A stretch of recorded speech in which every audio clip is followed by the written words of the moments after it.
when it's 18 degrees out and your chickens won't come out of the coop, you have to bring water and food to them.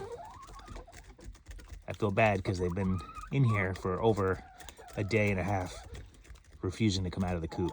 So we brought the food to them and water, and it looks like they're pretty happy.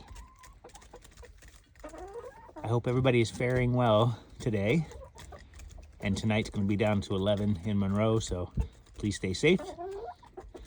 I'll show you a little bit more of the chicken run. It's pretty icy. Oops. There we go. Can't even get the door open, so Jerry and I came through with a ladder.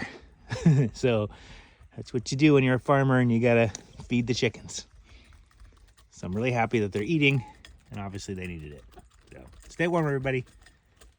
Have a great Sunday afternoon.